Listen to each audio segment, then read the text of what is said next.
Get it on. Got to get on a choice with you on Renday. Get it on. Thanks for tuning in. Thanks for telling a friend. We love that about you. Brad Upton, veteran comedian. Veteran. In studio. Brad's got a tour coming out. I'll tell you about that. Been at it for a long time. Former school teacher. Opens for Johnny Mathis. For how many years? 15 years?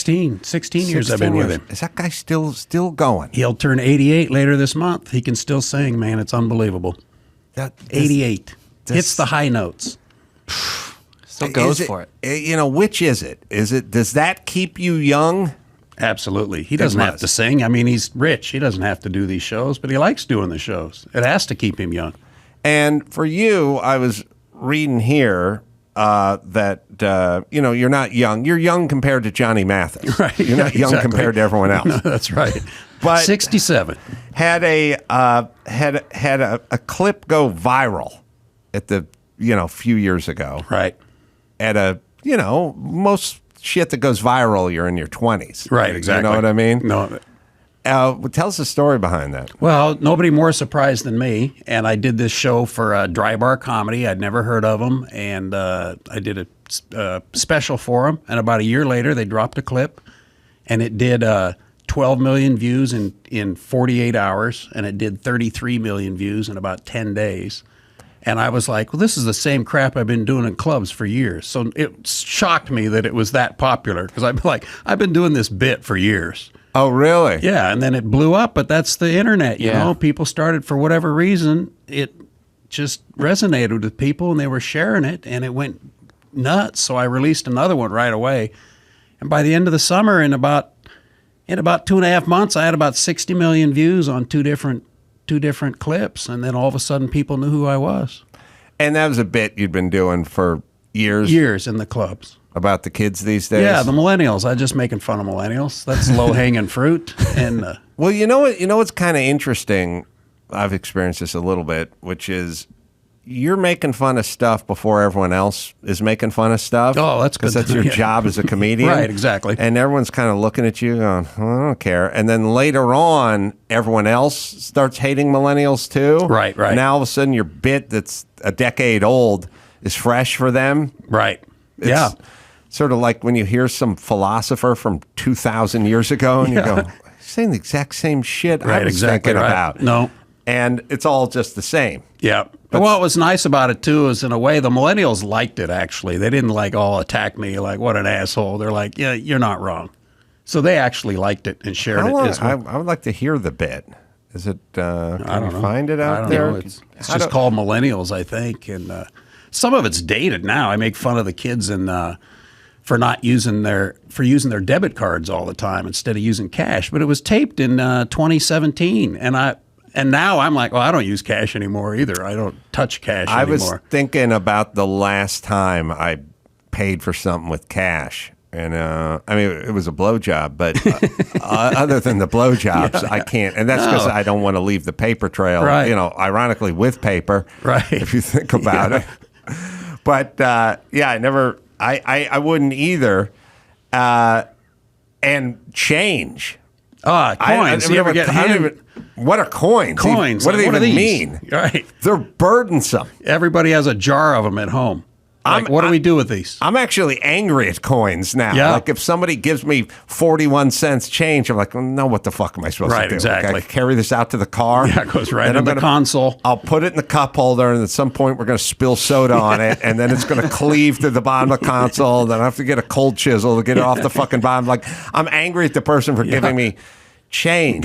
You got $6 worth of anger down in that hole. The thing about change is, when I was young, and I'm sure you too, it was coveted. Oh, yeah. People had a change bucket, a change jar. Didn't you check all the coin returns in every machine you walked past as a kid? You're like, I got a quarter. Payphones, check them all. If I was with my kids and we were at a mall and one of them broke off to go check the change in the vending machine or the phone, I would break down and cry. Right. I would literally fall to my knees like Willem Dafoe at the end of Platoon and just throw my hands up and start weeping openly. I would be so proud. Oh, Yeah, and picked up every coin you saw. Now, don't you see coins? You're just like, whatever. You just look at them and walk past them. They'll never get picked up. No. Yeah, and then there was always somebody, sometimes the dad, who had like the change ashtray on the nightstand. Oh, yeah. Or the bottle of change, or there's something with change in it. And you had to see how much of that change you could pilfer. Yeah. There was a lot of math going on. Yeah. Like I'd go to people's houses and I'd be like, how many of those Oreo cookies could I eat before they knew I was eating those Oreo cookies? Right, So I think the over-under is like 3. Right. Because if I go for the whole rack, somebody's going to start yelling. Immediately. And then there was a lot of positioning. There was a lot of like, all right, the change ashtray on the nightstand, mostly quarters and nickels on top. So what's underneath? I think dimes fall to the bottom. I could grab a few of those. But you would never have it out of position, just like the box of Oreos at your friend's house. You wouldn't just throw it on the fucking counter and leave it there. You'd have to put it back just so the lid was on this way. Like, it was all a nuanced dance of how much stuff could you take before the person who owned it found out that you were taking it. And then you get older and you realize that's insane. Like, I could imagine like going home, going, oh, who got into my Triscuits? Right. And then someone going, well, my friend, your friend got into my, oh, God damn it, get your parents on the phone, because those were the rules. Right. And now you could have had a handful of change. No one would have noticed. Right. And how are we still making pennies when we have a copper shortage in this country and we still produce pennies? That's the dumbest thing in the world to me. I have a conspiracy theory about pennies and copper, because I haven't seen many pennies in circulation in a while. But every third commercial I see is Brett Favre talking about copper fit. He's got a knee band. He's got an elbow band. He's got the back brace. It's all full of copper. And I'm like, the pennies left right when the copper support socks started. There you go. I don't think so. Yeah. I think there's something afoot, pardon the pun, with those copper socks. I don't know where they're getting all that copper, but I haven't seen any pennies. Would you, at what point, I think I stop at quarters now. I don't go below quarters in the change gathering department. Right. If you see them around, or you're just like, you're done with them. Nickels are a trick. Right. Nickels, pennies, even dimes. I will stop at quarter. I'll not go below quarter. I used to roll my own coins because I didn't want to deal with the Coinstar fees. Yeah. Oh, really? You take them into the bank? I would roll my own and just avoid the fees, and I would bring those to the bank. So you'd bring that little sleeping bag for coins? Like, you'd buy the little I had a coin sorter. I would go to the bank and get the paper rolls. And then I would go home and I'd roll them myself. And then I'd bring them to the bank to deposit them. Wow. Yeah. Yeah. You would see somebody's head explode, hand them a 50-cent piece. That's still a coin. That's still legal tender, but that's a golf you ever marker. See those? Yeah. Yeah. So you teach, you think, well, you start teaching school, right? Right. I mean, that's your early career. Right out of college, yeah. Fourth graders. What do you, fourth grader, you don't need a subject, do you? No, you teach everything, you know. All right, spelling's over, now get out the math books. Right. Math's over, get out the English books. Is it fulfilling or is it boring? No, I loved it. I had a great time. But, you know, I was in there, and I've told people, entertaining a room full of drunks and a bunch of 10-year-olds, that's the same career. Right. It's the same skill set. Because when you're in front of a bunch of 10-year-olds, you got a group of kids that are paying attention. You got some that aren't paying attention, some that are heckling. It's the same thing as doing comedy. It really is. And where did the comedy come from? Was it something that was always in you? Yeah, I think so. I mean, I was drawn to it. The comics that I watched on The Tonight Show when I was a teen, I just loved those guys back in the 70s, you know. Any of the comics I saw on Johnny Carson, I was like, oh, that's so cool. I want to do that. I want to do that. But you don't think you have a path to that when you're a kid and you're living in Richland, Washington. You know, what's the path to being a stand-up comic? So things used to be mysterious and intriguing and a little bit glamorous. Yeah. And you would watch those shows and see the comic come out there and you'd go, wow, how does this work? You know, right. Well, who does he know? First off, he must feel fantastic right now. You know, he probably killed himself 4 years later on the road. But, but the point is like, you just look at these guys and there wasn't any cynicism. It was all sort of mystery and fantastical, right? It was magical. this guy's on TV, he's telling jokes, nothing but a microphone. Yeah, and also when you're super poor and collecting nickels, and you find out that guy got $600 for that, you're like, holy shit! Yeah, $600. That's 2 weeks' pay. right. You know, like everything is magical and fantastical. I don't know. Has the internet ruined that? Like, is everyone just cynical and shitty now? Yeah, I think so. I mean, mean. Everybody's mean now. Everybody's a dick, especially on the internet. Which makes me wonder. Was everyone always a dick? We just didn't have a modality. Yeah, like we didn't have maybe. a platform. I don't know, because you couldn't hide behind these crappy comments to people. Now, I mean, you used to talk shit to somebody's face. You had to pay a price. Right. Got in a fight. Right. Nobody pays that price anymore. They can be a dick and never pay the price. Yeah, I feel like it's made everything easier. Like when I used to call in sick to work, you had to talk to somebody, right? And they were pissed, right? If I could have texted them, I don't think I ever would have showed up. No, that's right. It's so much easier just to text them. They can't tell. You don't have to pretend you're sick. You don't have to do the sniffles. They can't vet you at all. Everything's easier. Or asking someone out. You know, anything. Yeah. You had to do in person. I got a guy right now tiling my shower, and he just never shows up. Today he just said errands. That's all it was. You know the beauty. Nothing I can say. Of the guys. You know, my beef with these guys, I used to do this too for a living. But the tile guy, he's probably good. And when you're good, you're in demand. And you're kind of like a hot chick in high school. Right. Do you really need to study that hard? You're kind of belle of the ball. And that's what the guys that are good at the trades are. And my beef with all the guys that are in the trades, they're the flakiest people in the world. Mm-hmm. They're not into it because they love tile. They're into it because they're unemployable in any other environment. So you have to know that. But it still can make them good at tile. Right. They will say, I will be at your house at 8 a.m. on Wednesday. And you go, good. And then you get up, and then you wait, and then you wait some more. And at 10:45, you contact them, and they go, oh, yeah, I'm not coming in today. And my thing is like, then just say it at 7:30. If that's you're right. not coming in, say it. It's exactly what's been going on with our guy. And then they go, oh, I can't make it in. And I'm like, I get that part. You were supposed to come in at 8. You didn't come in at 8. Tell me at 7:40. Communicate it, please. Just tell me. I'll take the garage door down. I'll put the garage door down. I'll go run errands myself. There is nothing worse than you think the guy's coming at 8, right? And so you go, all right, shit, I want to take a shower. Oh, what if he knocks? Right.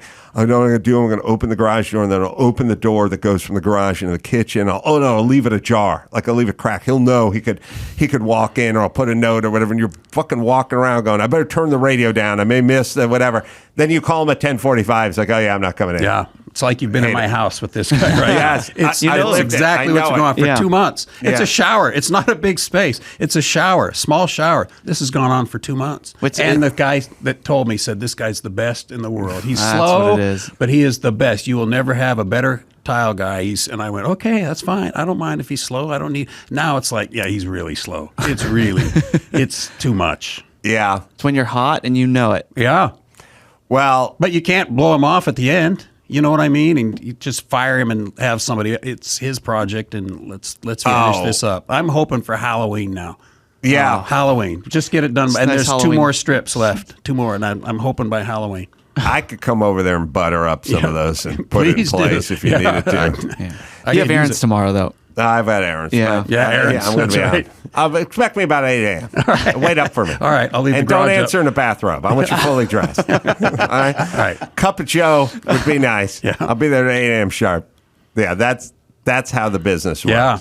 But you are at the mercy of these guys because they're good and everyone else is booked, and there's really nothing you can do. And once they get halfway into your shit, can't have the next guy come over. Because the next guy's going to come over and tell you how this guy did everything wrong, and then anything that goes wrong, he will blame on the other guy who's not showing up. Well, that's what's happened in my house a bunch of times. They go, I don't know who the asshole was that did this, and I'm like, well, I did that. That's why you're here now.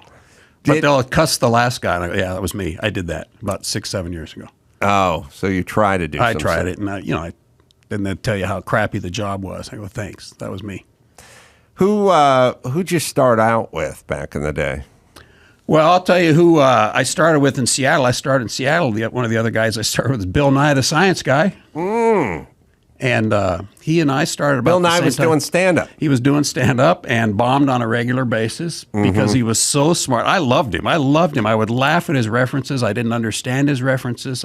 But I knew they were really smart. And the audience, and he'd get kind of mad at the audience because he was bombing so bad. And he just thought everybody's so dumb. And it's like, yeah, no, you're just so smart. But he did a little bit of stand-up, and then he went into sketch. There was a Seattle show, Almost Live. It was a sketch show in Seattle, and then he became a character on there. And Bill Nye was the science guy, was one of his characters, and here he is now, 40 years later. Wow, so that's where it started. Yeah. And so you're in the Seattle area? Yeah, that's why I've been there my entire life. Never left. Oh, really? Yeah. So you moved there after teaching, or are you teaching there? No, I was teaching on the other side of the state, and then when I quit teaching, I moved to Seattle. It was 200 miles. That's where the comedy was, so I moved over there to start my career, and I've been there ever since, never left. How's Seattle doing these days? Good. There's a couple of clubs, the best ones in Tacoma, but, now in every market there's 1,000 open micers. I don't know any of them. Are they, how's the homeless situation? It's bad, not good. My solution is, in Seattle, we have across the bay, there's 2 aircraft carriers sitting there. They've been sitting there for 20 years. They're in mothballs. Just tow that aircraft carrier across the bay, set it up. An aircraft carrier can put 7,000 soldiers on there. You can put at least 10,000 homeless on there. There's a hospital on there. There's food services on a aircraft carrier. Let's just tow that thing over, put 10,000 of them on the aircraft carrier. You reminded me of a good movie idea. And then, in the middle of the night, you tow it out to the middle of the day. That's right. Use it for target practice. And then you sink That's it. right. Yeah, that's a way to do it. Yeah, that's the way to do it. I probably shouldn't have said that. No, part, I think that's the way you should do it. But it would be a good movie. Yeah. All right, here's the movie idea, right? Right. One of the homeless guys is a veteran, an ex-admiral who's had fallen on hard times, been drinking, got drummed out of the Navy because he couldn't stop with the drugs and the drinking and whatever. He is the movie's called Bum Force. They fire up the battleship and declare war on China. And they start steaming toward China. And this old admiral, and he's got an old tattered admiral's outfit, ripped sleeve and everything, drinking hard, firing up. He knows how to run the ship. And there's a few of the guys that were homeless that were in the Navy. There's a lot of homeless veterans. If I was China, I'd be more terrified because they're lawless. They're unpredictable. They're tending the ship and they're steaming toward China to engage in a hot war. Bum Force, you know what I mean? And Steven Seagal's the only guy who can stop them. Yeah. I would watch. For the next Chinese draft. are terrified. Bum Force. Oh, no, Bum Force. I would watch. We've awakened the sleeping bum. I'd watch the shit out of Bum Force. But something. I mean, put them somewhere, something other than nothing. No, that's right. There's room for it. It's bad. We had the All-Star game this year and the baseball game this summer, and all of a sudden it got cleaned up for a few weeks. Mayor said, no, I didn't do that because of the All-Star game. Whatever. It's a coincidence. It is a coincidence. But he cleaned it up for a few weeks, but they're all back. Yeah, what happens and what bothers me, it bothers me micro and it bothers me macro. It bothers me micro when there's someone who's like a fuck up and they're always late and they can't get their shit together, but then there's something they want to do and all of a sudden they're Johnny on the spot. Right. I booked the tickets. I got us Airbnb. It's like, when did you get your shit together? Oh, you want to see the Foo Fighters in Phoenix. Oh, but you don't want to work. Right. So you get your shit together and it's just like the city. The city's like, hey, we got a home. We don't have nothing we can do. Super Bowl's coming to town. All right, we'll clean the shit up. Right. Yeah. No, So We're doing that. You can do it. You're choosing not to do it. We did to that do it. with the Oscars one time with the homeless. Right. Yeah. Right. We did it with the SoFi Super Bowl. I think we cleaned it all the way up Olympics. from LA. Yeah. So you are capable of getting your Sure they shit are. together the other 364 days a year. You just don't do it, but you can. All right. We have Bill Nye on the local Seattle show. First appearance. Oh, there we go. It looks different. No, that's not Bill. The science guy. Before he was Bill Nye the Science Guy, he was just a guy working as an engineer at Boeing when he happened to pop into a comedy club. And they had a Steve Martin lookalike contest. And There you go. Wow. There he is. Yeah. And yeah, Boeing. Yeah, Seattle. he was working at Boeing, I think, when I first met him. He was still at Boeing. So you went from a paying job to a non-paying job. But in 2 years, I was making more money doing stand-up than I was teaching school and coaching track. Which is good, but Yeah, not really. no, that's It's 2 not years is really a long much. time, I'm That's a guessing. humble brag. No, yeah. All right, we'll take a break. You got news there, Chris? We do some news, yeah. Yeah, what are we doing here? All right, Brad, hang out. Sure. We'll try some news. We'll talk a little more, and we'll do all that right after this. Land's End Business. Yeah, the right uniform makes you look smart. I mean, you know, we've all had the plumber show up in the cutoff sweats and the flip-flops. I don't trust that guy. You need to look right. Your logo's got to be good. Your outfit's got to be good. Don't slap the logo on a generic shirt. Try Land's End Business, made-to-order uniforms that become part of your business. Since 1993, thousands of businesses have counted on Land's End Business to outfit employees, whether it's a carpet cleaning business, oh, I did that, moving company, done that, pizza shop, never worked at a pizza shop, but I kind of like thinking about it. They got you covered. No more fidgeting and itchy work shirts. Premium fabric and fit keep employees comfortable and happy all day long. Email, chat, and phone customer support. Or you can even set up an online store where your employees can order the items they need without worrying about inventory. It's Land's End Business. Am I right, Dawson? See why thousands of companies count on Land's End Business. Go to business.landsend.com/Adam and use promo code Adam for 20% off. That's business.landsend.com/Adam. Promo code Adam for 20% off. Brad Upton is on the Adam Carolla Show. Tap out, nap out, crap out tour, live dates coming up all over the place, and you can go to bradupton.com. That reminded me, what was that story out of Canada I was telling you about, Chris, that we pulled it somewhere, but they're not LGBTQ over there. They keep adding letters. Well, there's like a over there in Canada. LGBTQ, like I plus, and then Yeah, there's I've a lost number track. before it. After Q, I lost track. They're going to keep going. I've always explained that Canada is probably about 4 or 5 years ahead of California in terms of fucking up their world. But you can find the ones that are fucking up their world faster by how many letters represent that community. Right. Yeah. So the story time about the Canadian government, it warned LGBTQ travelers to the U.S. that they may be affected by a series of recently enacted state laws that restrict transgender and gay people. I think they're flying to Florida. Right. So the but they're going to Epcot Center. Yeah. They're not there. They're not going there to cut their dick off, are they? No, right. So No. how would we even know? Right, but this? they want to warn people. They're full of shit. They're but hey, okay. hey, heads up. Yeah. So they the notice read, quote, "Some states have enacted laws and policies that may affect 2SLGBTQI plus persons. Check relevant state and local laws." By the way, the 2S represents two-spirit, an indigenous term for someone with a masculine and feminine spirit. Sounds like an algebra problem, though, when you read it like that. It really Sounds does. like algebra. It was hard to read, Yeah. to be honest, yeah. So they are 2S rated again? 2SLGBTQI plus. Right. So our grandchildren can look forward to 117 letters because they just... I want to move to a state They're that gonna go to just symbols refers to this community as them homos. That would be a state I feel like would accept me. They wouldn't know any letters. It would be them homos when they travel. Them homos and want to get their dick cut up. That's a them homo state. That's a them homo state. That's where I think I could flourish. yeah, there's too many. All right, let's get into some news here. All right, sure. So let's go over to Asia here. The Great Wall of China.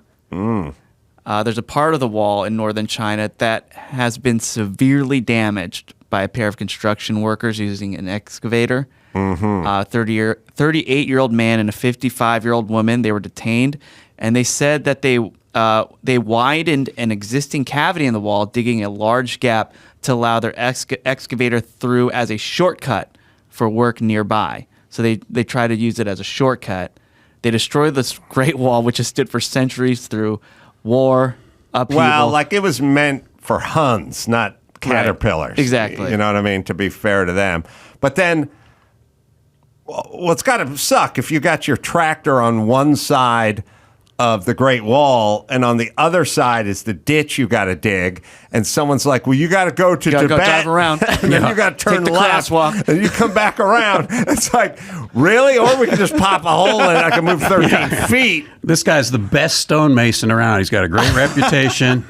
Everybody right. knows he's like the hot chick. He's like, I'm just going to dig a hole be there through at 8 there. a.m. He doesn't have time to drive around. He has errands. Yeah, I'll be there at 8 tomorrow. I'll patch it. The police said that this pair caused irreversible damage to the integrity and safety of this cultural relic. I feel like that's more than a hole. I feel like more shit's reversible. Yeah. They could put it back. I mean, they took the London Bridge and they assembled it in Laughlin. Right. Or whatever. If you fuckers can take the goddamn London Bridge and ship it over brick by brick and then reassemble it in Laughlin or wherever, Lake Mead or Lake whatever. Havasu. Isn't Lake that where it was? Havasu. Yeah. If you guys get the guys who did that job and get them on the wall.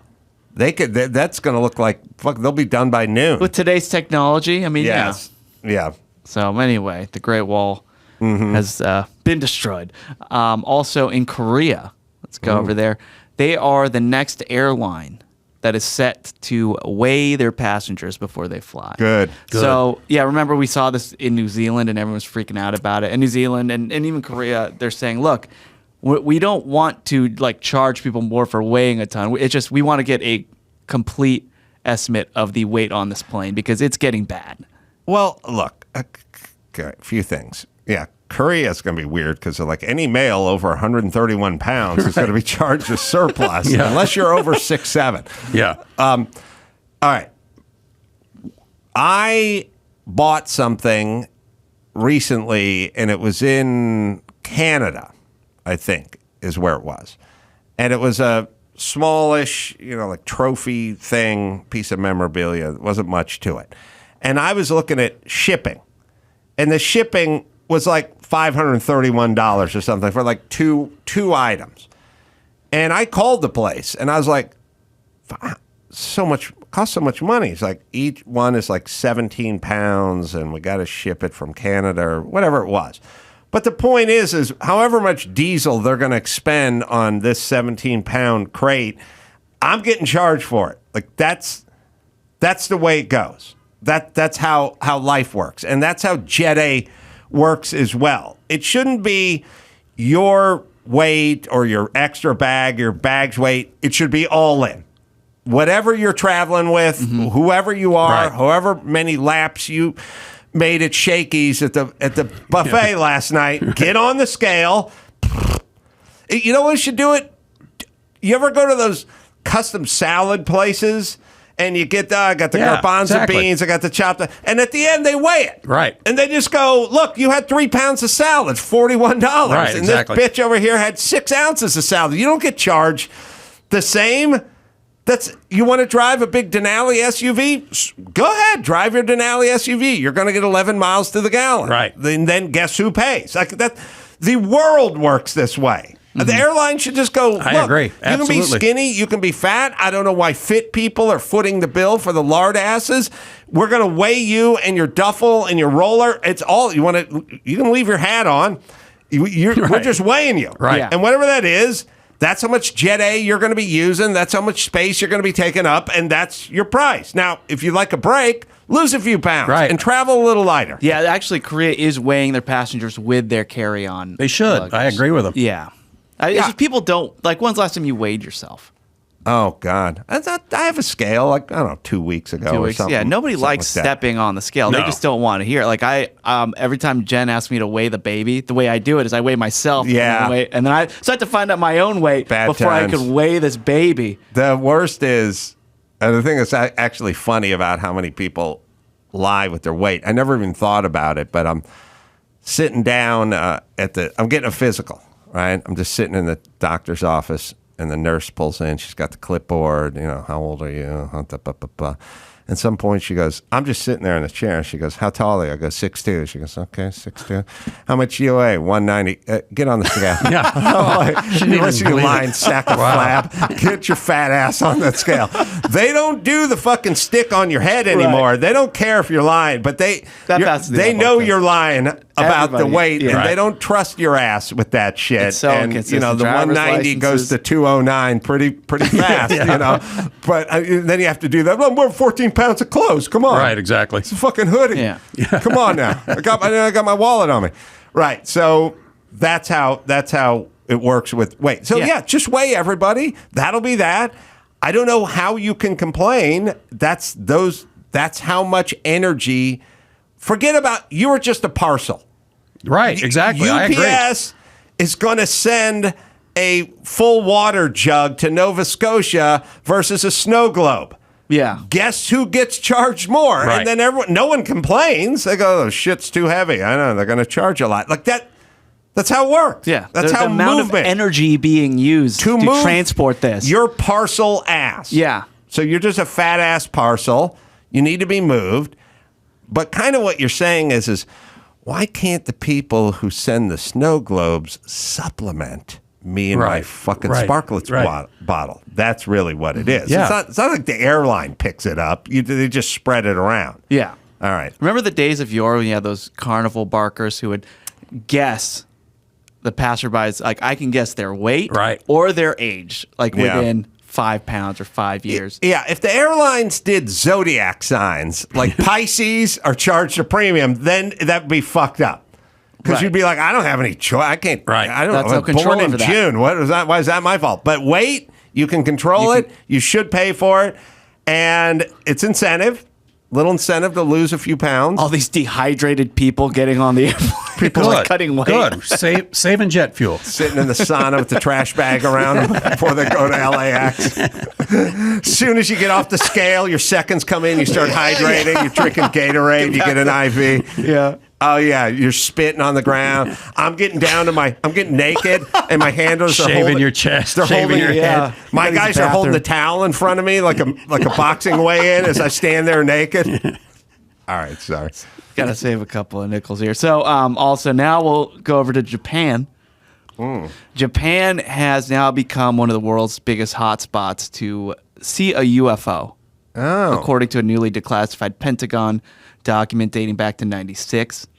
So this new government information and simplified map is part of the Defense Department's freshly unveiled online, quote, unidentifiable anomalous phenomena reporting system, highlighting southern Japan as one of Earth's most popular regions for UFO sightings. Since 2020, the Japanese military has also been instructed to take photos and record all that is inexplicable in the skies. Now, Japan, we always talk about how much we respect them.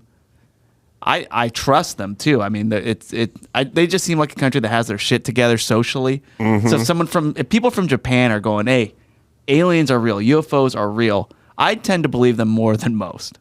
I find the Japanese to be mostly sober and mostly accurate. There are other countries. They're precise. Yeah, they're precise. And so I would tend to believe them. So one distinct commonality between all these popular sighting areas, though, there's been a major nuclear incident there. The hotspots include Hiroshima, Nagasaki. So, well, maybe they're attracted to it, like moths to a porch light. The like observation. radiation. They're picking up on that from thousands of miles away, millions of miles away. They probably go, "Ooh, what is this? It's a beacon. Yeah, they're probably using it like a laser sight. Why isn't the fact that we have spotted UFOs now? I mean, we're acknowledging they're real. Why isn't that a bigger story to everyone? So many people just shrug it off. I have two theories. Yeah. Yeah. One is it was a big part of our life growing up. Right. So I was talking about lots of Leonard Nimoy hosted whatever show I'm talking about. We had nothing. We had black and white, grainy. Right. We had no hard evidence. No cockpit footage, or it was zero burger. Now, pretty damn credible evidence, right? And nobody cares. Nobody cares. I don't understand it. But I'll tell you, I'll help you understand it. I think it's twofold. I think one is we're all such supreme narcissists that we used to look to the heavens. You know what I mean? We lived outside of our little purview here. You know, now you're not looking up at the heavens; you're looking down at your phone and you're arguing with somebody. Right. You know, Right. so we're all internalize everything, and we're all such narcissists that we don't have time for civilizations that are 200 light years away. Like, it's really about me. It's about us. Yeah. I'm convinced if I took your average 28-year-old and said, there's a UFO in the sky, they'd still be texting. They would still be looking at it and they go, let me finish this up. But they don't even answer anymore. I talk to people that stare at their phone. They're just texting. They don't make a knowing grunt. So that's one. We're all narcissists. We don't care about anyone else anymore. And we think, you know, it's like a UFO. And then everyone's first question is, what's that have to do with me? Right. And if the answer is nothing, then you're out. Right. That's where we're at. Number one. Number two, my Lance Bass theory. Lance Bass drove us all nuts. In sync. Backstreet Boys. In sync. He didn't drive us nuts because he was gay.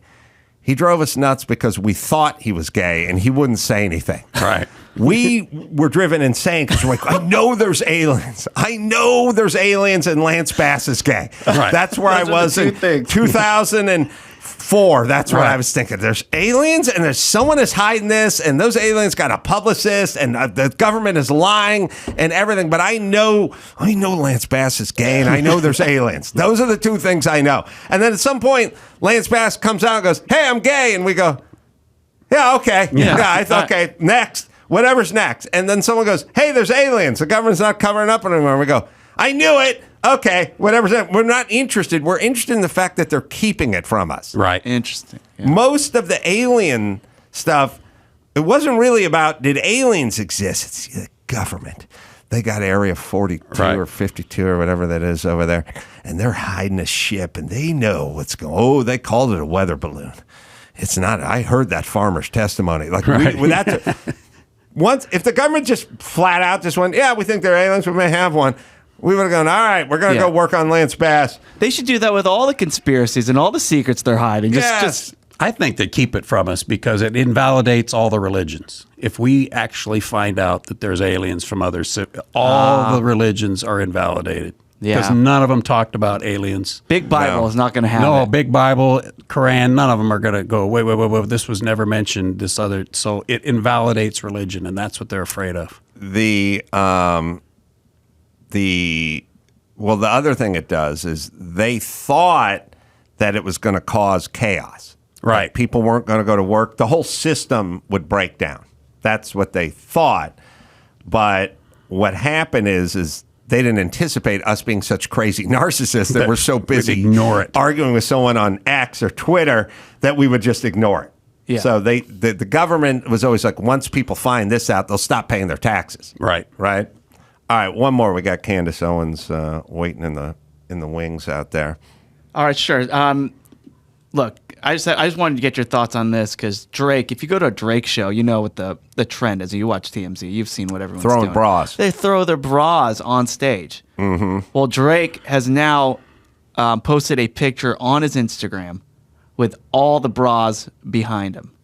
And so basically, one, he's been collecting these. He's been keeping them. And two, he's hired somebody to sort them, keep them, and lay them out. Bra wrangler. Yeah. Oh, yeah. He has a bra wrangler. Look at all that. Yeah, all that's different sweet. kinds. Mm-hmm. This is a good flex. Yeah, this is nice. I think between this and putting the Tabasco in the spent condom, he's the king of all men, right? I didn't think this was still a thing that girls would be throwing their undergarments on stage. We took like 40 years off. Okay. You know, because like Engelbert Humperdinck used to get bras thrown at him in 1969. That Johnny Mathis would get stuff back in the day. Yeah, probably more Speedos than bras if I know. No, you're right. I know the man. But we took decades off, and now bras are back. And I like that he's leaning into it. My only rule is I would need to authenticate each bra. I need titty sweat. I can't just have you muling in an extra bra and throwing it while you're wearing. I need the bra coming out through the sleeve of the shirt and then, whipped up onto the stage. I need these things certified. That's right. Yeah, these are coming out of Goodwill. They're all going into Goodwill before the concert. I got a dog that can figure this out. He knows titty sweat. Okay. He knows the difference between something that's fresh out of China and never been worn and something that's got a little titty sweat on there.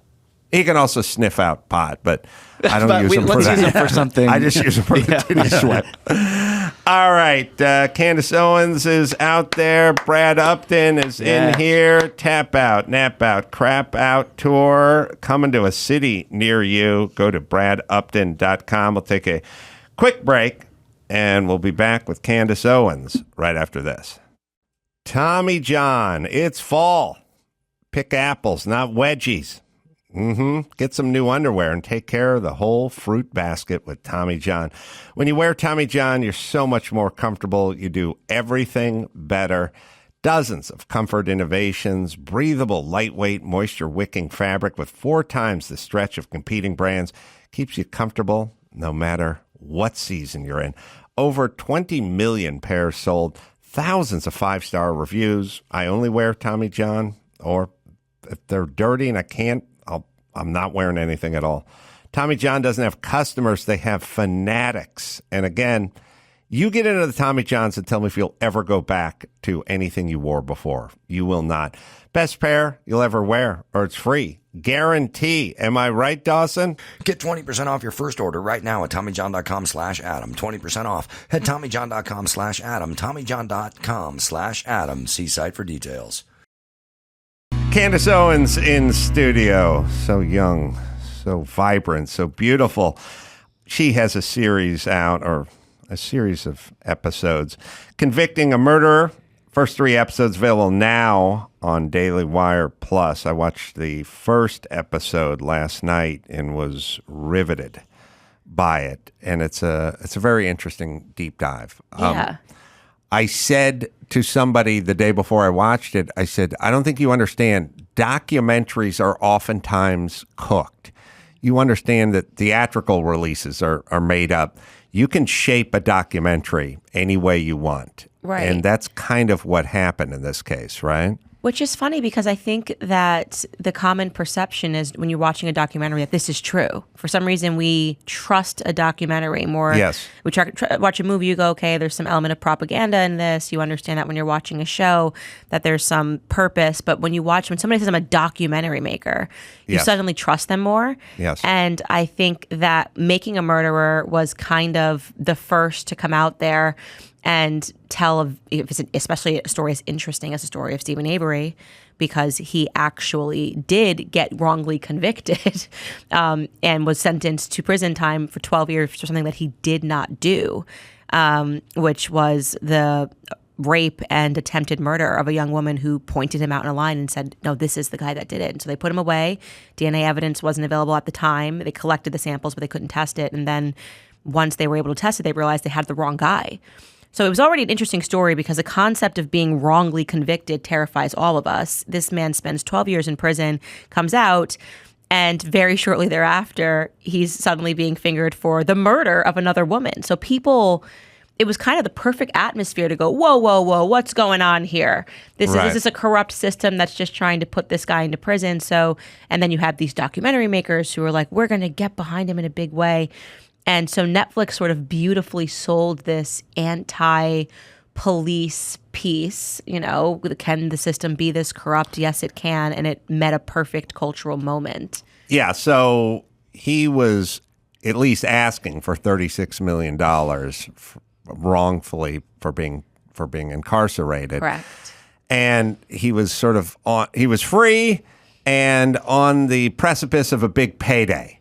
So everyone thought, well, why would you kill somebody, some photographer for CarMax or whoever came out and was taking photographs of your used car to put it up on their website for $300?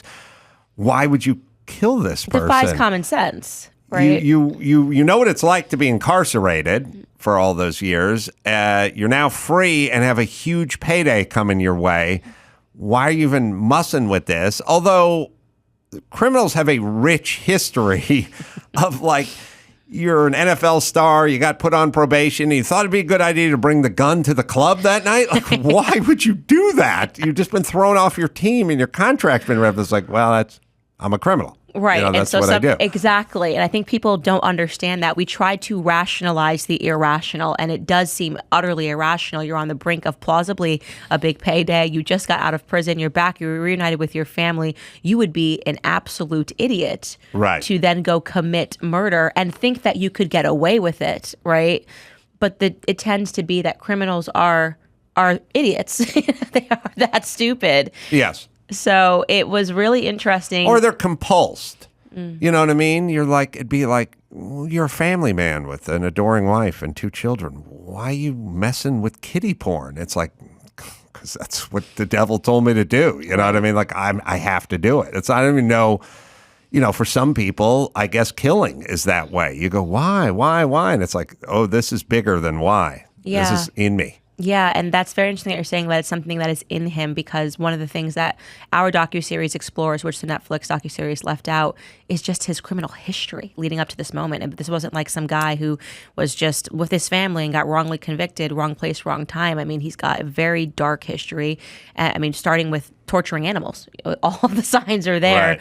It's not a normal thing to want to randomly take your house pet and douse it in gasoline and throw it into a fire, right? Or to tie a dog to a pickup truck and just drag it down the street. And these are the sorts of things that he did that. He did these sorts of things. Well, now right? you're capable of anything. Right, because it's just not, this is not a normal thinking human pattern. Yeah. And so what we really show is just as time was going on, I mean, literally his record, it's a packet thick from the time he's a juvie. It's just the way he lives his life. And his crimes are just becoming sort of more and more severe. Burglaries, everything's there. But, whether it's Stephen Avery or Black Lives Matter or Don't Say Gay or whatever's next, we can just craft this narrative real quick, get it out there, push it out to Hollywood and the tastemakers, let them start tweeting, and all of a sudden it just is. It exists, It just... Well, you want to elect Trump? He's the guy who said inject bleach into your veins. It would kill COVID. And it's like, he didn't say he'd inject bleach. That's what I heard. You know what I mean? We're just there. Yeah. And that's the New World Order. So they make this doc on Netflix. They leave out. I've made 6 or 7 docs.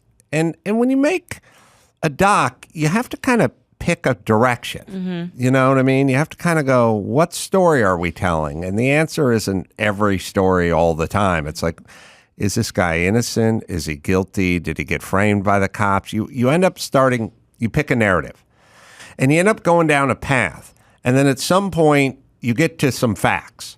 And it's like, well, he wasn't exactly an angel. He did get arrested a few times. And you go, well, for petty larceny, right? He ran his sister-in-law off the road, or his cousin off the road, and threatened her with a hunting rifle and stuff like that. And you go, okay, that's starting to fuck around with what we're doing here. So I'll tell you what, we'll just say he's had a couple of scrapes with the law, and we'll just keep moving. Right. Because we have a narrative, and the narrative is things are getting in the way. Mm-hmm. And in a weird way, it's as bad as like an evil DA. Where you go, the Duke Lacrosse guys, they threw a party and they raped that poor girl. And I was like, well, we got receipts from an ATM that say they weren't there at that time. Well, let's not even talk about that. We're going a direction. Right. And we're going to keep going that direction. Exactly. Now, when it's a DA, you're literally can destroy the lives of 10, 19-year-olds. But even if it's a documentary maker, and I think that that's one of the things that people don't realize, and what you're talking about are inconvenient facts, right? Yes. We're ready to decide on our narrative, and by the way, I don't mind any well-meaning. I think when you hear the story, like we just said, it sounds crazy. Why would somebody do this? You pursue this documentary, and then you stumble upon some very important inconvenient facts that sort of betray your narrative. And then what is your job? What is your moral principled job as a documentary maker?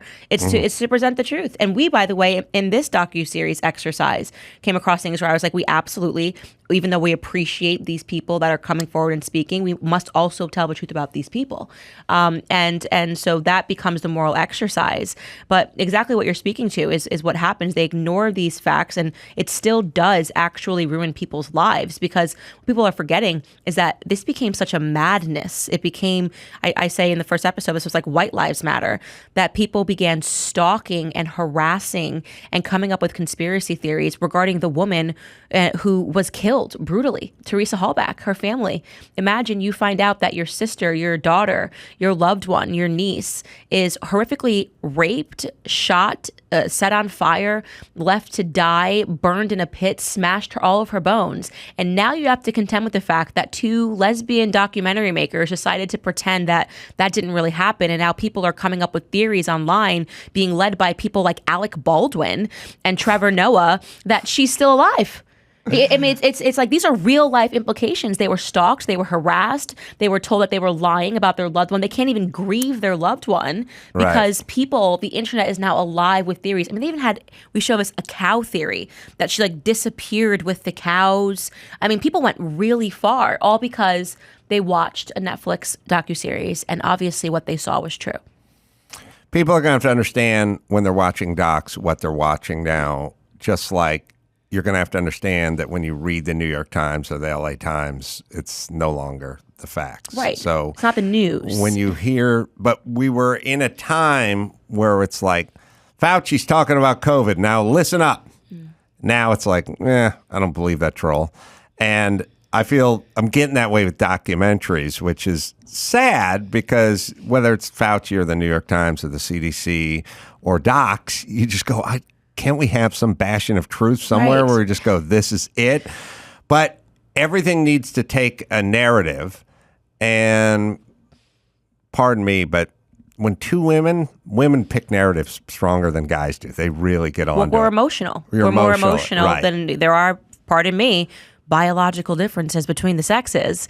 And one of the reasons why we are so good at mothering and nurturing and caring is because we have this super strength of emotion. You know, we can be, we're empathetic and we're sympathetic.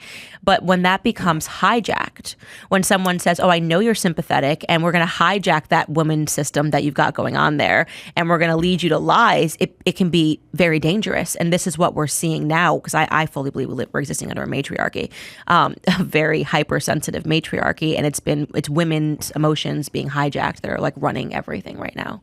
I have my theories about that as well. So maybe we should discuss that for a second.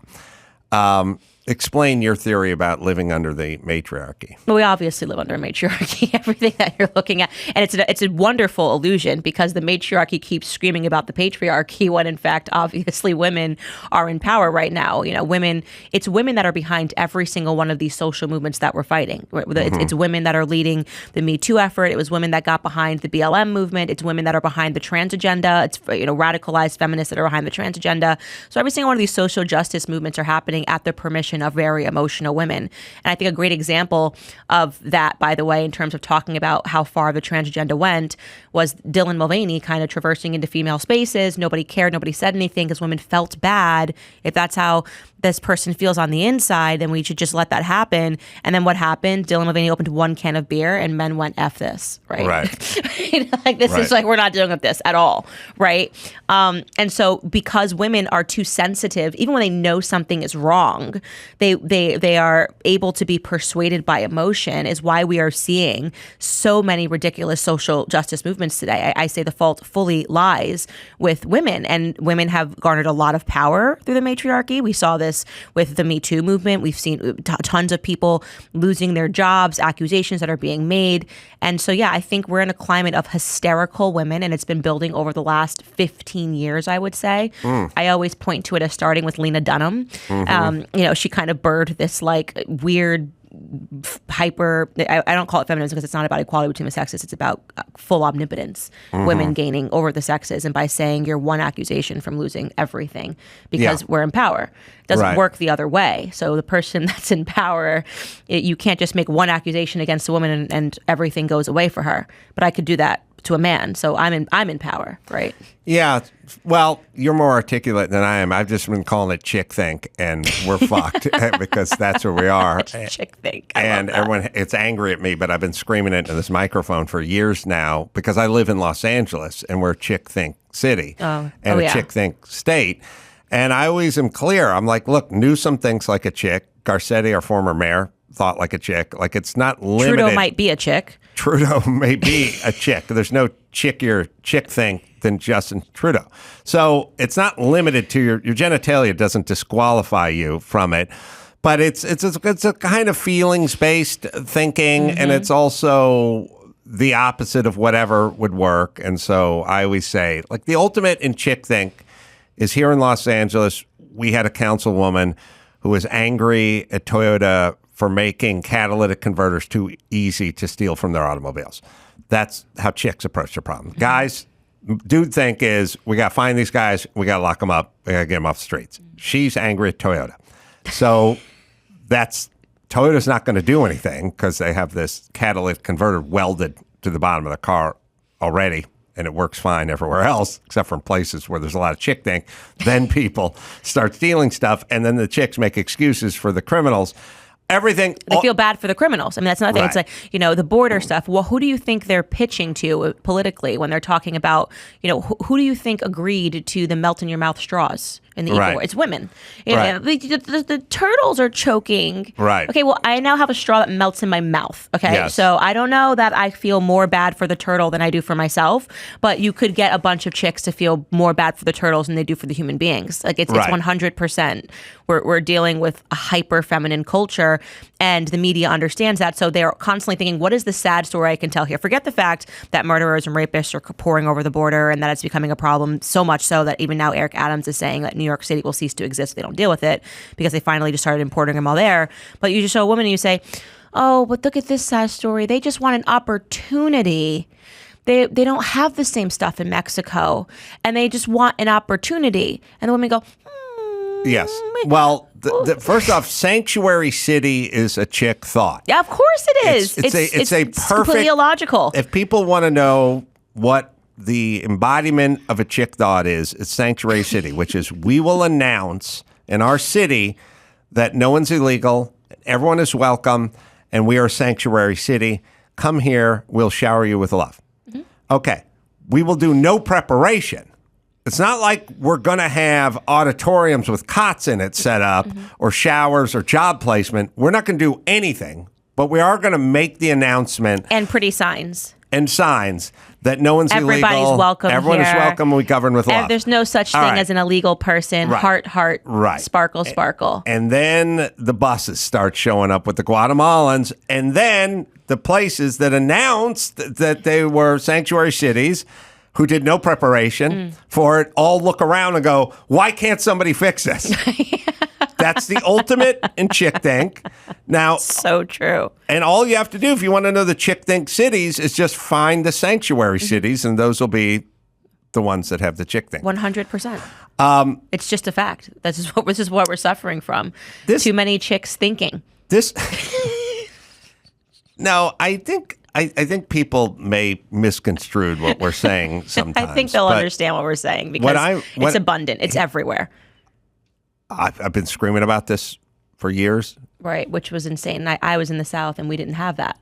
Right. Because I don't think the South is dominated by chick think. You know what right. I mean? And it's just more masculine and like it's more principled in a way. And this gets into a lot of stuff that I've been talking about where actually this was the ultimate example of just, which I thought was very ironic. So I was kind of talking about the women, women getting the right to vote, right? Mm-hmm. Tricky territory, but I'm a woman, so I've got a little bit of a shield here. And so I was saying, just in general, I just asked the question on Twitter, it's a topic I wanted to cover in my show, name one thing that has gotten better in society since women have gotten the right to vote, because women vote emotionally, Mm-hmm. But I didn't say that in the tweet. I just said, name one thing. And I knew that women were not going to be capable of even answering the question. Even if there was an answer, maybe you could say the schools have gotten better, because they would be so emotionally upset by the question. Yes. And that was really the test. Not a single woman could answer the question because they were so emotionally upset by the question. And I just went, wow, there could have been an answer. I just said, name one thing. If I had said to men, name one thing that's gotten better since, they would have just answered the question objectively. Right.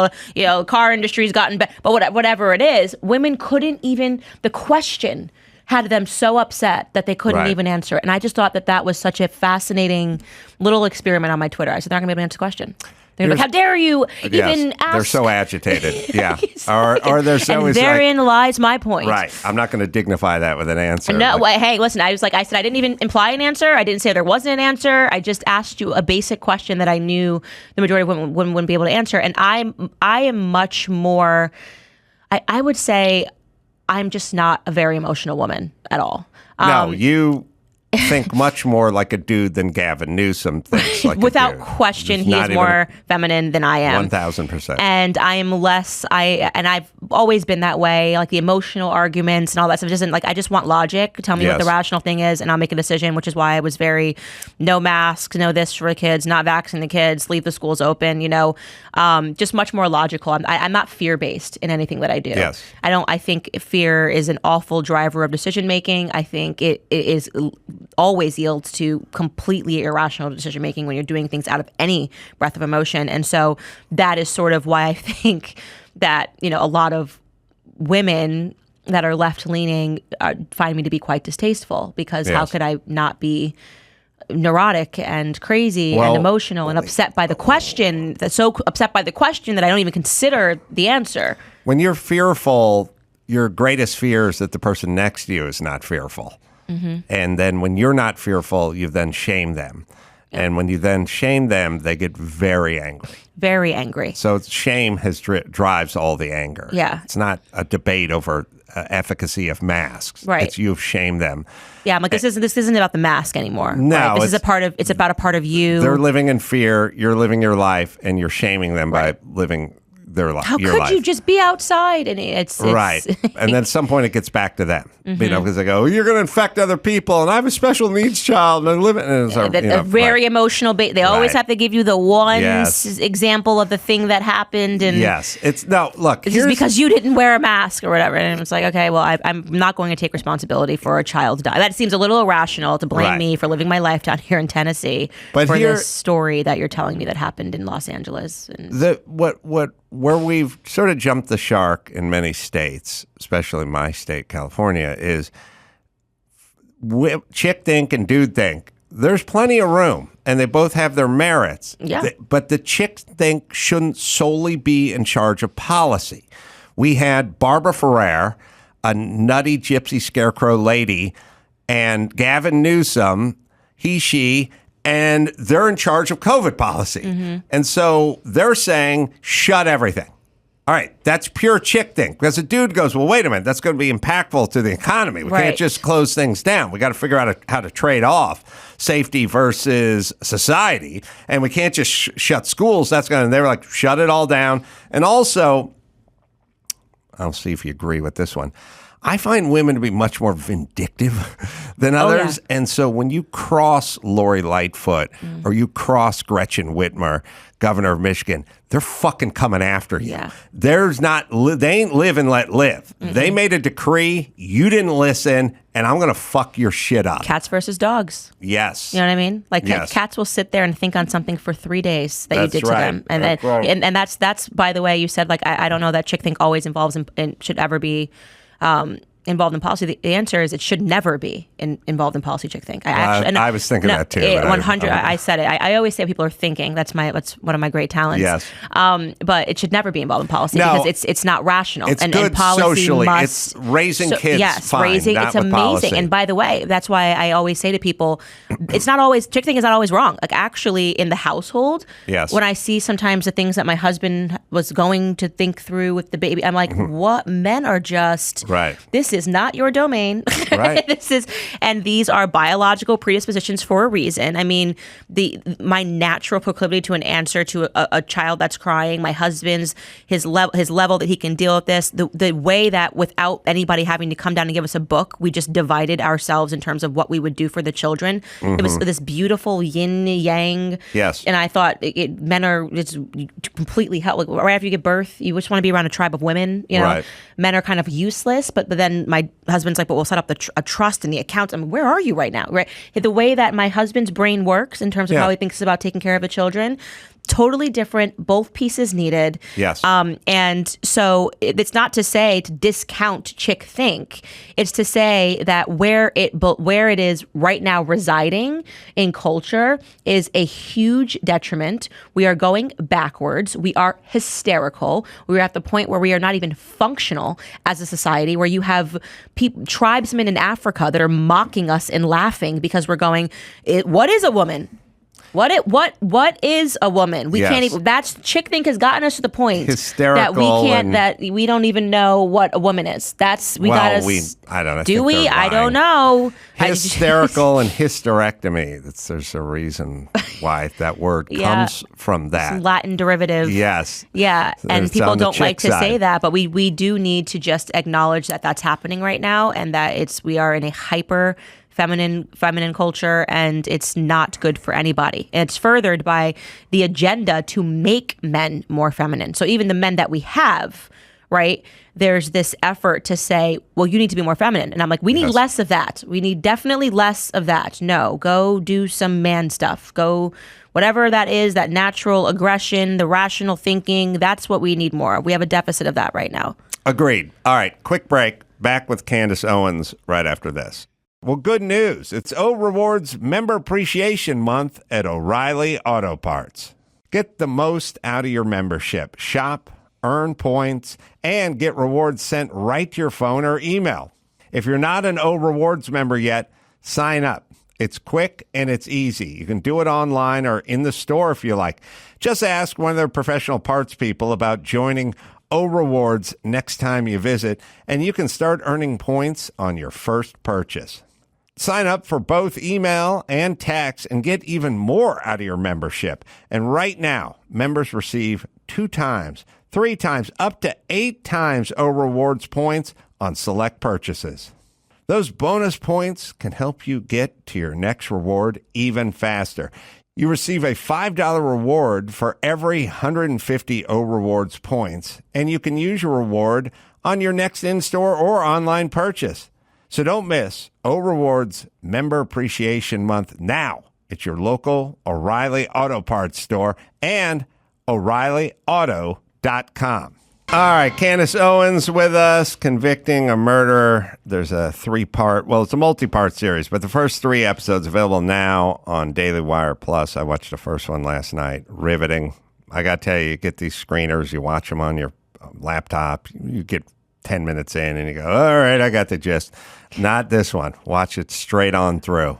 Very, very provocative and interesting stuff. Chris, get my clip ready that I told you about. Put the official particulars on the screen, if you would, please. That's my condescending way of saying Is it on please. your paper there? I don't know. Let me look. And so, Candace, I have a couple. Oh, yeah, I do. So now I apologize. It's on the paper. I had Darius Rucker in here from Hootie and the Blowfish. I love him. Yeah, I love him too. Yeah. And at some point, he sort of said, I've sold 25 million records, and I've never been on the cover of Jet or Ebony or any form of black publication ever. And I was like, yeah, because you're not what they're looking for. You're black and you're super successful, and they claim to want to lift those voices up, but you're singing white guy music with white guys and flip-flops, and that you probably disqualifier. Maybe a little conservative. I don't know. Now you're singing country, you're gone.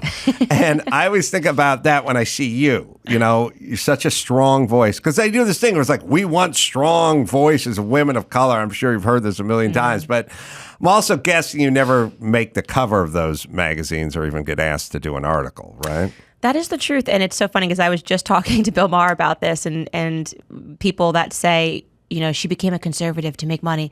I said, if money was my motive, I would be on the left. Do you know how much money I would make if I parroted BLM talking points? I would have my own I would have my own talk show. I would be on the cover of every magazine, Vanity, Glamour, Vogue. Do you understand what my life would be if I would just commit to the left stream narrative? Let me second that emotion, as Smokey Robinson would say back in the day. First off, that group, the left, they're very aesthetically oriented, and you're very aesthetically attractive. So that's a good, that's a good plus right there. And your precision and your style of speaking and your vocabulary and the way you present yourself, if you took that and just switched every subject over to the left, it'd be like move over Michelle Obama. Yes. We got a new Nubian princess in the clubhouse, and she's taking the fuck over. There's no doubt. But the second you say something they disagree with, you just get thrown in the dust heap of history. They want nothing to do with you, although they never say it. They never go, we want to elevate some black voices or voices that agree with us. They just go, we love a strong woman of color, speaks her mind. Well, look no further than Candace Owens. Yeah, I just actually saw they put Corinne Jean-Pierre, the lesbian press secretary, in Vogue. All right. Yeah, Perfect. okay. Horrible at her job, but perfect. But whatever. She's a lesbian, she's black. So I'm like, could you imagine my life? I would have $1 million sponsored. I would be loaded. Listen, all I have to do is commit to the left stream narrative. You think it's too late? Should I do it? It would work, man. I'm announcing on this show. Be a payday. Everything's racist. I want to say, just to start off, America's racist. It's backwards. What about your feminine theory about that ruining society? Kids can pick. There's a lot of genders. I don't know what I was saying earlier. I didn't mean any of that stuff. It's just I just want the racism to end. I heard that douchebag Carolla talking about chick thinking. You were kind of nodding and laughing. That disgusts me. That men speak like that makes me physically ill. You were laughing at the time. No, I was just laughing at the audacity of the patriarchy.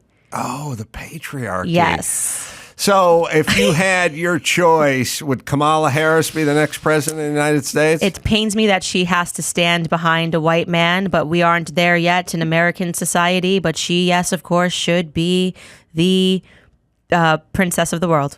And Tyler Perry would be the VP at that point? If I had it my way, he would be the VP and the press secretary. What should we do with those January 6 guys? I mean, some of them never went into the Capitol. It was a dark day for democracy. It was an insurrection. Yeah. I cried. Not since when? Pearl Harbor? Have I cried so hard? Have I cried so hard? And my 4-year-old looked up at me, the one I don't have, and she said, "Mommy, is everything going to be okay?" And I said, "I don't know." I held her. I held my 4-year-old. And it was just the darkest day. You wept with her, like Alyssa Milano? I cried. I just remember. Oh, sorry for this bringing back memories. Sorry, And what about Trump? Should be indicted? Should be allowed to run? It doesn't even matter whether he did it or he didn't do it. He should be in prison. And I think we can all agree that justice will be served when Trump is in prison and Hillary Clinton is not. So whether he did the crime or not. Doesn't matter. That's not what this is about. Right. It's about how we feel. It's about protecting democracy? Yes. Okay. Sean Hannity's coming in the studio in about 20 minutes. You know the man? I have known him from a past life, but that's not who I am anymore. This is Vogue, Candace. Wow. You would be on the cover of every major magazine in the next 20 minutes if you went along with that. All right. So here's what I was thinking about when I was watching your series. I've often kind of said, well, I was talking to Dr. Drew about this. He's like, where are we going with everything? And I said, well, there's no more New York Times. There's no more Los Angeles Times. There's no more CNN, AP, USA Today, ABC. It's all done. I mean, you can't reliably get your information from any of those places. But it's kind of individuals that are out there stirring it up. People like you, people like Ben Shapiro or Joe Rogan or just, Bill Maher, just Alex Berenson, Dr. McCary, you know what I mean? Individuals like going on to Substack and getting FOIA requests and going, fuck this. Like if ABC News is not going to do anything about this and CBS is not going to do anything about it, then I'm going to do it. And I started thinking, you know, so many of these cold cases and these murder mystery cases are solved by housewives with a fucking bone. Mm-hmm. You know what I mean? It's like the sheriff department declared it a cold case. They closed the file. That guy's going to have another donut behind his desk. But it's the individual at home who went, I'm going to fix this. I'm going to find this. Like, I'm going to do this. Give me that computer. I'm figuring this shit out.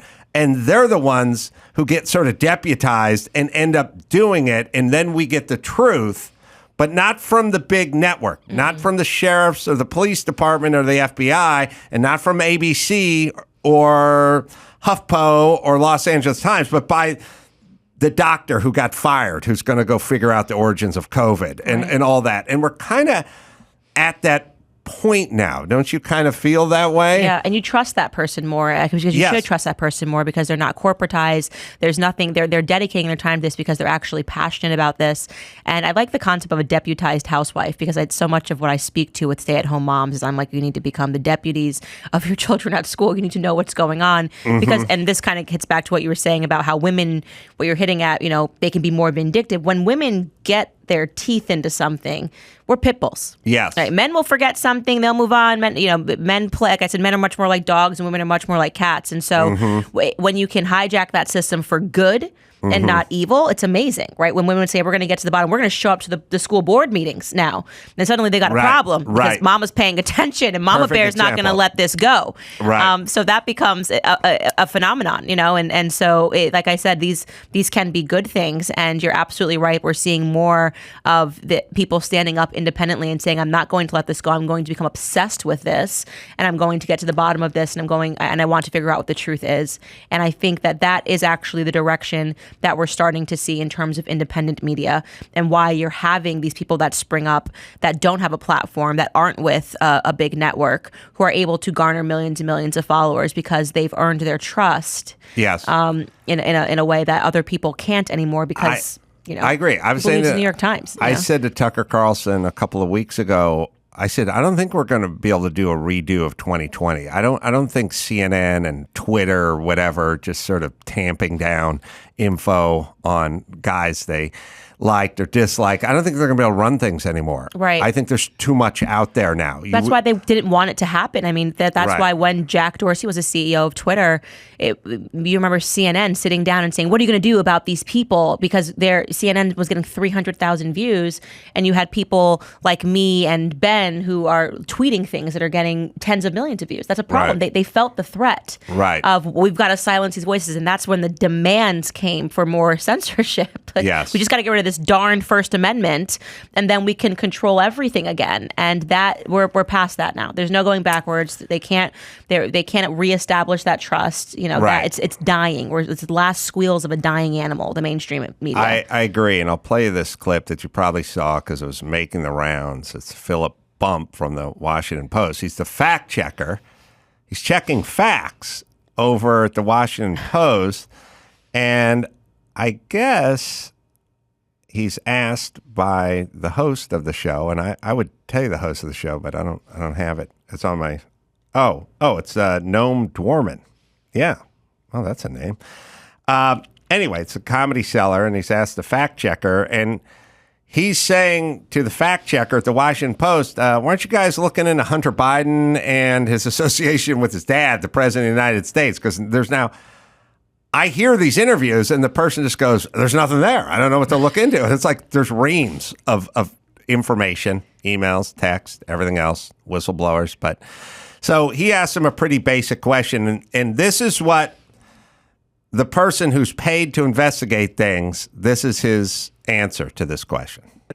What do you take from the text message to his adult daughter, Hunter's text message, that I have to give 50% of my income to Pop? I have no idea what that means. I have no idea what that means. Well, it's I know it's circumstantial evidence, and you prefer that. No, to direct what could it mean? I have no idea. But doesn't it? I don't know. Well, I appreciate your. Has anybody asked her? I don't know. I don't know. Don't you think somebody should ask her? Okay. Like I'm not. I just said I don't know, and I don't know what to make of it, so I have nothing to say about it. Yeah, what do you want me to say? Yeah, but you say there's no evidence, but then there's a text message where he says, "I give Pop 50% of my money." That's evidence. Okay. Well, okay. Fine. So it's evidence. I appreciate you having me on. it doesn't. That something like that. Who do you think is more? I listen to that and I'm saying, Am I? you can free to go. I feel you want me to leave, like just walk out in the middle of this because that way you can like. You can go. Right. Is this a standard really? All right, so this is. Is this your standard, really? He's a reporter? Yeah. Doesn't want to know? He doesn't, because he's going, if I say the wrong thing here, I'm going to lose my job. My job is not to actually check facts. My job is to persuade people against checking the facts, actually. I understand that, and what I scream about all the time is like George Clooney wouldn't do a commercial for Tuck's anal suppositories because he'd go, I got a reputation. I'm a leading man. Like, I'm not going to fucking do this thing for hemorrhoid cream. You know what I mean? Like, I'm not going to do it. You can't get me to do it. You know what I mean? And so people have a reputation, and that's all you have, essentially. Is that a good guy, bad guy's a liar? We get them. Why are they playing so fast and loose with their reputation? I don't believe a goddamn thing. I wouldn't believe a thing Philip said about anything. Or Washington Post or New York Times, CNN. If you, and I've done it with everyone in this building. I've said 5 years ago, 8 years ago, if you heard a story on CNN, would you believe it? They go, yeah, of course. I would have too. I do not believe them anymore. Right. Why are they doing that to their brand is what I'm saying. I think they're just so far into it, and I think it's scary after years and years of being committed to a certain narrative, but not only just a narrative, to a certain paycheck, right? They're getting paid. I mean, there's all of these 501c3s that have popped up that are giving money to reporters that work for them, and there's a lot of money that's coming in, right? It's how they sustain their livelihood. I mean, Don Lemon, it's fascinating to watch Don Lemon 10 years ago versus now. Like the Don Lemon that sat down with Morgan Freeman on CNN and basically said that, calling everything racist was wrong, to Don Lemon that's now crying about racism to Vivek Ramaswamy. That how did that happen? How did he become this person? Well, the network forced this person, the sponsorships, the invites that he was getting, the crowd he's hanging out, the social crowd. You think he's just going to get rid of all of that and be willing to just tell the truth? If all he's got to do to sustain all of that is tell a lie? I think humility is a lot harder. I think telling the truth in times of tremendous deceit seems a lot harder. And most of these people just want to get invited to the Hampton parties. I think it's that simple. I think they're guided by something as shallow as wanting to be invited to the parties in Montauk that they've always been invited to. I said this to Tucker. I was like, what is Wolf Blitzer doing? Why is he doing this? Well, he's on, he's the elder statesman of whatever. He's on the way out. He's this sort of generation's Walter Cronkite, and he's just kind of throwing it all away. And he wouldn't look at it that way, but I don't look at him as an authority of anything. I look at him as a sort of shill for whatever the White House wants, depending on the administration, or Jim Acosta or Andrew Mitchell. Like, why are you guys doing this? You look like buffoons. And I guess the answer is they want to go to that cocktail party. That's it. Yeah, we don't even have to assign evil. It's just this is where they're comfortable. They live in New York. They commute on the weekends to go to the Hamptons parties. Everyone there is a lib. I mean, you kind of see the same thing with Los Angeles. People don't say things that they mean because it's all about what crowd they're trying to appease. You talk about this with Meghan and Harry. Do you think that Meghan really thought she was suffering from racism? Nobody knows what color she is her whole life. I would have no idea. But she leaned into this because she knew her whole life she wanted to be invited. Her whole goal in life as a D-list actress was to be in the A-list crowd. The A-list crowd is left-leaning. What do I have to say? Racism. I don't want to have anything to do with England. I just want to be in the A-list crowds in Hollywood. And so she just said what she had to say to get through, spread a couple of tears. Yes. And nobody knew she was black ever. And I still don't know if she's black, but she's doing it. Listen, here's an interesting test. If I said, I was with a group of dudes, and I said, "Oh, I've been with a black chick." You showed them a picture. And I'd go, "Yeah, I've been with a black chick." You haven't. Yeah, I have. I'm telling you. Back in the day, I was with a black chick. Really? Let's see a picture of her. And I showed a picture of Meghan Markle. Then I'll go, get the fuck out of here. Exactly. It's so ridiculous. But she knew that if she did this thing, she was pledging allegiance to exactly the crowd that she wanted to be a part of, which was her goal the second she met Harry. I called it before she even left England. I said, that girl is going to be back in LA because all she's ever wanted her whole life was to be amongst the A-list, and she didn't have the talent to get her there. So she found a prince and a narrative, and now she's right where she wants to be, invited to the cocktail party she wants to be invited to, and all she had to do was say, yeah, I'm like 4% black, and it's been really hard for me, and my redheaded baby is having to face racism from the crown, and I'm here to destructure and whatever the royal family, and that was her thing. And now she's done with the shtick. She's in the crowd, and now she's dancing at Beyonce concerts, and that's it. It's just a means. She just bought $8 million worth of vacant lot in Malibu, which is why I just want to say again that I am on the left now. Oh, so definitely you didn't vote for Hillary, but you're gonna vote for Meghan Markle. Yep. She runs Catch for me president. in Montecito, an $8 million home. The notion, and this is the other thing that drives me goddamn insane. I get the same thing. Like, oh, you're just echoing Fox talking points so you can get paid. And I'm like, okay, they don't pay you, and they don't give you talking points. But other than those two, you're right. And number one. And then number two, they do this thing where it's like, oh, you're just cashing in, taking some road or something. It's like, I live in Malibu half the time, La Cañada half the time, Los Angeles, Hollywood. Everyone I know is a friend of mine's in Hollywood. You think it's a career decision for me to say reopen the schools, or 14-year-old boys don't need to get vaxxed, exactly. or fuck this, I'm not wearing a mask because I'm not a puppet. You think that's a career? That's a good career? You'd be an idiot. Yeah, exactly. If that's what you're trying to do. If making money was your point. I'm going to cash in. Pfizer would sponsor the whole show. If you had just said, everybody roll up your sleeves and get vaxxed, Pfizer would have sponsored your whole show. Right. And what I will take is, well, I disagree with Adam, but at least I believe what he's saying, because my life is a more difficult life for saying what I'm saying, not an easier life. So try being a black conservative. Oh, my goodness. My God. I do hard. love the fact that they love the black community. Until you leave the plantation, and then they fucking go after you. And the black female conservative is the trifecta, and they hate you the most. They hate me so much. It's shocking how much they hate me. I mean, just trying to twist every word, everything I've ever said, and then they hate you more the bigger you get, because they've tried to kill you so many times, and I'm still here, and so that frustrates them even more, because it means that they're not able to control the narrative about the black conservative anymore, and that's thanks largely to social media.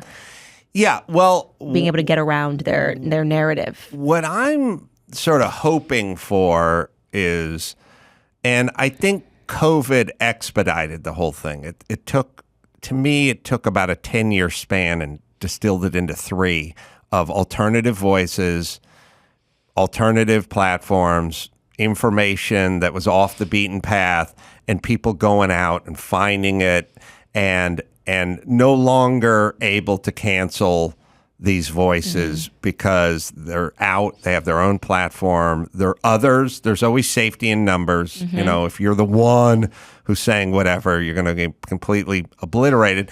And a kind of a diversity.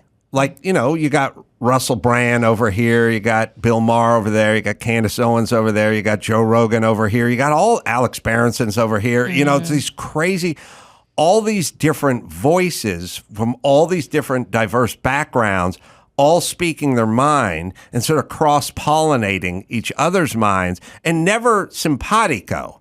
Yeah. But still, your opinion.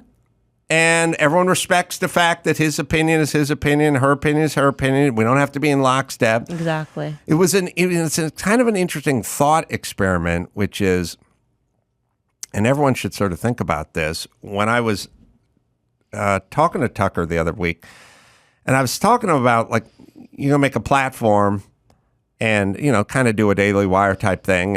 And are you thinking about that? Are you thinking about putting together like a network for, voices that, echo your own or close to your own, conservative, whatever? He said, the problem with that is you can't get the conservatives to agree on anything. You can't get a unified voice, because you bring up something like Ukraine, boom, going to be a big split there in terms of who thinks we should support and who thinks we shouldn't and whatever. And many subjects will divide with many different nuanced opinions with the conservative. Now, if you want to do a left-wing progressive network, that's easy because you can just get everyone on the exact same page Here are your immediately. talking points. Yeah. Yeah. So if you wanted to take something just like COVID, you couldn't get conservatives all on the same page. Well, Daily Wire is a fascinating experiment in that, and that actually is what the case is. It depends if you're listening to Ben's show and you're listening to Candace's show and you're listening to Matt's show, Michael, you are not getting the same opinion on any of these big topics, which is why it's so unique that they just allow us to say what we think. I mean, I was so anti-vax. I didn't even vax my children. Period. Forget COVID coming up, and then you had Ben who was so pro-vax. Pro-vax. His wife's a doctor, and so, but that's amazing.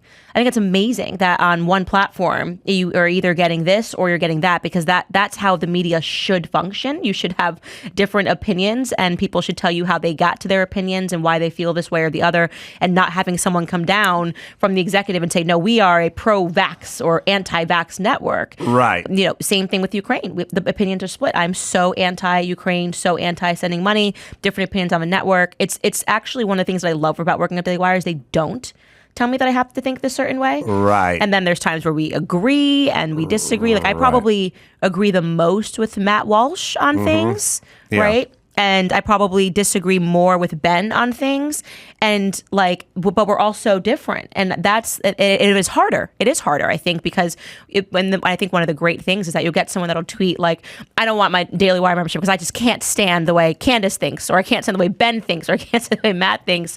And Jeremy will once in a while, the co-CEO, pop in and be like, "This is what we love about our network is that we don't have one thought. We have different hosts that are saying different things." But it is harder in the conservative space because we think independently.